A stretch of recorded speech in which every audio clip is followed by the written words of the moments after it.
All right, so we are here with John Favicchia, the author of a really great book and a great drummer himself. His book is called Elements, that we distribute through Hudson Digital, and we've got Hudson's Joe Bergamini, who's also the publisher of the book through Wisdom Media. And we thought we'd have John talk a little bit about his book today, and maybe I'll start it off by asking, what made you want to write this book, John, with so many books on the market, already? Great question, Rob, and good to see you. It's really good to see you. We're not seeing hardly anybody these days, You see? Yeah, it looks great. Well, Elements came about by a lot of students coming to me, and they all had a lot of things in common. And one being, I'd see them for the first lesson, they would come in, and they all seemed to have really amazing hand technique on a pad, one surface or so. They had great feet technique. But when I took them over to the drum set to see them actually play, they weren't bridging the gap between all the technique they learned and applying it to a full drum set. And it kept happening over and over again. And it was very frustrating to me and the students because they put so much time into the technique, and their technique on a scale from 1 to 10 was like an 8. They were really just looking beautiful, hands and feet looking great. But when they went to the full drum set, it was a different drummer sitting there. They were like a 4 on a level from 1 to 10. And so I developed Elements to help them bridge the gap between the technique and speaking on a full drum set. And most importantly, not getting lost, being able to count what their technique is doing. They had a lot of great physical technique, but they weren't actually connecting their technique with their brain and their thoughts and being able to count what they're doing. So that's basically the beginning of where Elements started. So they kind of had a lot of sort of chops away from the kit, and then you were trying to help them migrate on to being able to play drums, so to speak? Yeah. So they spent a long time developing all the different hand techniques, feet techniques, really beautiful, just excellent. But when they went to the full drum set, they weren't able to use it. It was like when they played, if they did a simple 3-bar of a drum rock, say a rock drum groove, and then a 1-bar fill, it would be really simple. It just wasn't at the level of what their technique was. Their chops were so amazing. They doing rudimental solos. And what I found was they weren't counting, they were guessing a bit. So with Elements is the breakdown of all the different partials of the 16th notes and 8th note triplets and every actual rate you can do. But the book just goes over the 16th note elements and the 8th note triplets as a starting point. And I'd make them count them out. And it's amazing how, even though we kind of take it for granted that these simple subdivisions we all know, there was always 1 or 2 of them that would they wouldn't get 100% or they'd be guessing. So I would go over and make them count these elements very strictly out loud and verbalize them. And actually I have, we can go to the videotape right here. 1E and 2E, 3E and 4E and 1E and 2E and 3E and 4E and 1E and 2E and 3E and 4E and 1. Well, let's talk a little bit about the detail of the book. Tell us, what level would you say, somebody should be at to really make it useful? This is really a concept book, and it starts off so simple with just those 16th note elements, the partials. And so a beginner can jump into this right away, but it's kind of a concept. I like looking at the elements, and I take that train of thought into all my playing. So it could start real simple with just counting out the 16th note elements. Number 4 would be the E, 1E and 2E, and just have them count. So I do this at my clinics, and I start that simple a lot of times, and then I take this stuff and we start soloing around them, and it gets quite intense. So the book is beginner to pro, and it's been proven to be, people seem to have all levels of guys using it. And so to answer your question, it starts off real simple, so a beginner can get something out of it, and so could some more advanced players. I know that it sounds like you're talking about different, moving accents around, let's say, out of like the 4/16 of a beat, things like that? Exactly. Do you get into, sort of polyrhythmic things, or is it really linear, or how would you describe it? I wouldn't say we really go into polyrhythms, except for when at the end of the book, we have a lot of solo transcriptions from me playing on my CDs. And there's a lot of polyrhythms going on there. But the interesting thing, what we did was, when I'm soloing, there's a full transcription of the solo.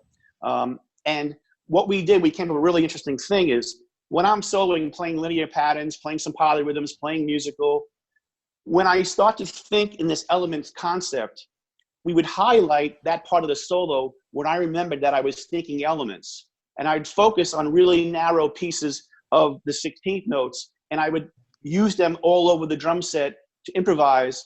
So you can see all this stuff going on. And when I switch my thinking a little bit, I mean, I don't think too much, but I focus on an element, and I'm actually voicing it all over the kit.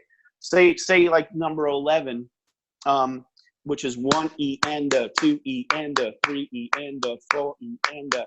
When I'm soloing, all of a sudden I'll kind of go into that thing, but I'm breaking it up, 1 and a, 2 and all over the kit, but I'm kind of thinking of that simple partial. And then if I start adding doubles to it or kind of soloing around that element, it sounds really intense, but it's really the basic of my thought is a simple element, And actually we can cut to a video of that as well.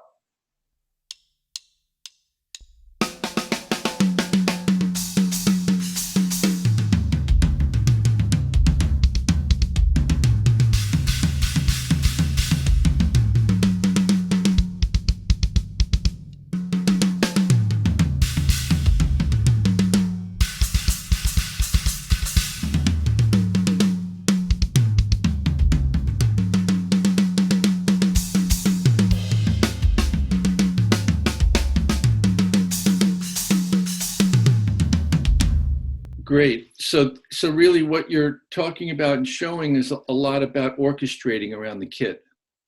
Exactly. And most importantly, not just orchestrating, but really trying to have the student, when they're practicing on the pad and the drum set, the elements, counting out loud and knowing where they are within the measure so they don't get lost. The students had such amazing technique, like I mentioned, but then when they went to the drum set, they couldn't do an 8-bar solo. They get lost. So we had to get them to connect their counting with their technique. So their reading and interpretation with their technique.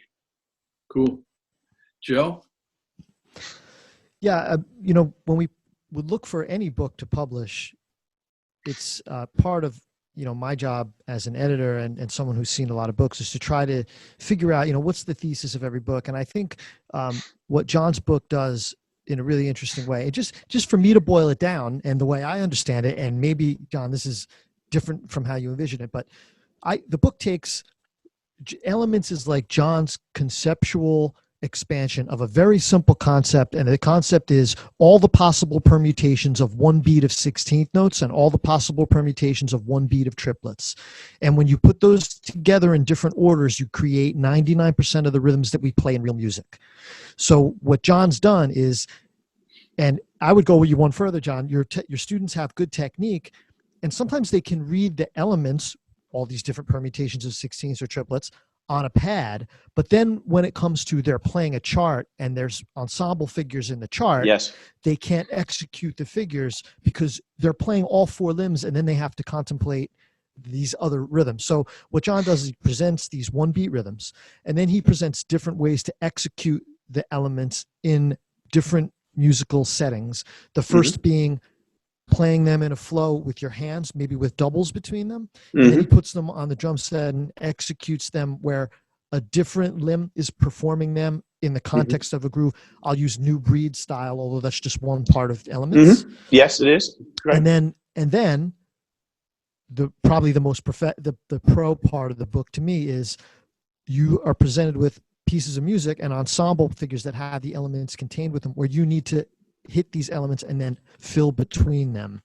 And that skill comes into play for any pro gig when you have to read anything. So, right. John, is that no, yeah, that's it. And again, it's such a big, like you said, concept, and there's so much to it. And one of my favorite parts is is the playing the elements as big band ensemble or unison line thing. So we do it with grooving and playing into each element as if a band was playing it, or we actually solo around the hits as well. So, I'm always just thinking the simple partials, no matter what we're doing with this.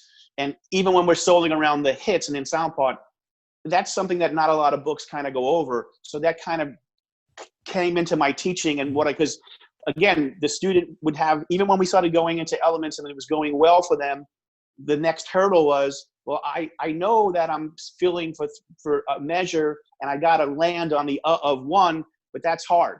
So then we said, let's take it the same way. Let's think elements, and we have each partial and we go through each one and we fill into it and we hit it. And the cool thing is first of all, the digital copy is really cool too, because you can, when you're working with it, even when I'm going over to my students are checking it out, that you just tap on the disc icon and it plays right away. I just have to mention that. I love that. Yeah. It's so easy. It's like if there's an example of me playing, you click it and it plays. There's no looking for the data disc or going onto it blows my mind. Even when you're doing all the play alongs, you tap it, you can play along to the thing.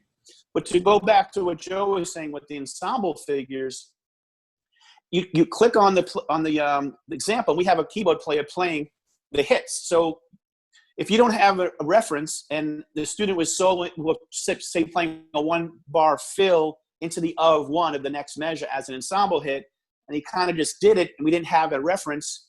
So there's a click and a piano hit, so he knows if he made that of one or not.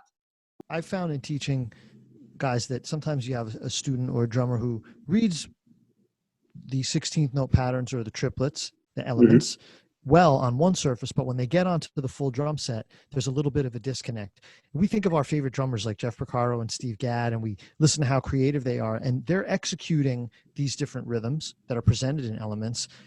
We forget they were often looking at charts where they were actually having to sight read at many times these things coming at them. So one of the things I really love about the book is when it puts these things into a musical context and it allows you to play grooves, and it's not just in one style, it's kind of in different styles, to be able to incorporate these things and be comfortable when they're coming at you. So I know, John, that was kind of a big topic that you wanted to address. It's not covered in a lot of other books.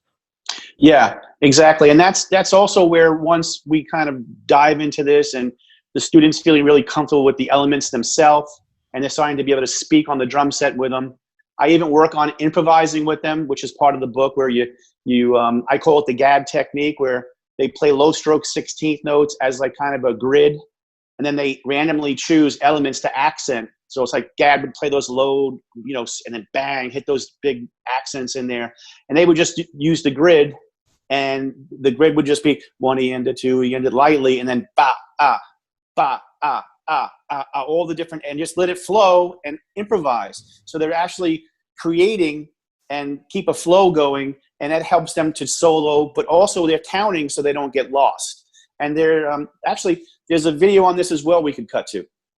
1 E and 2 E and 3 E and 4 E and 1 E and 2 E and 3 E and 4 E, 1 E and 2 E and 3 E and 4 E and 1 E and 2 E and 3 E and 4 E and 1 E and 2 E and 4 E and 1 E and 4 and 1 E and 2 E and 3 E and 4 E and 1 E and 2 E and 3 and 4 and 1. There's a lot to the book. It's been good because I've been able to, whenever I do clinics, I qualify the audience and I ask them where they're at, how many years they've been playing, and raise your hand if you've been playing like 0 to 5 years. Raise your hand if you've been playing from 10 to 15 years, and then if you've been playing for a long time. And then I know where to start the book at the clinic, kind of, because it's a lot. There's a lot there. You could do it with an entree player or a more advanced guy.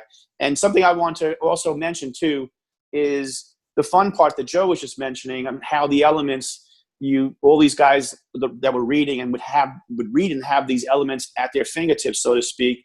They were always doing it within real musical situations. And I feel like this concept is very musical for the drummer, to make the drummer musical, not just blowing chops, but creating melodies and being tasteful. And with that said, we have quite a few play-alongs with the book.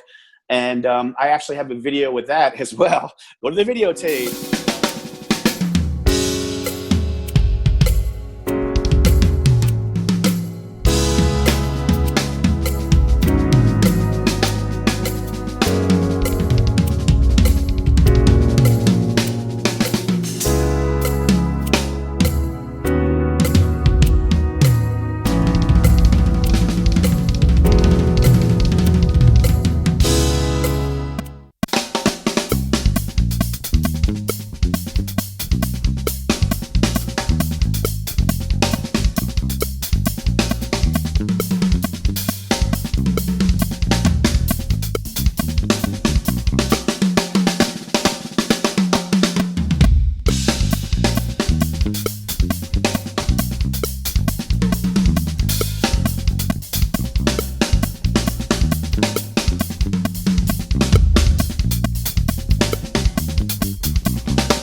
Great. So, John, I think we covered it pretty good here. Yeah, I do too.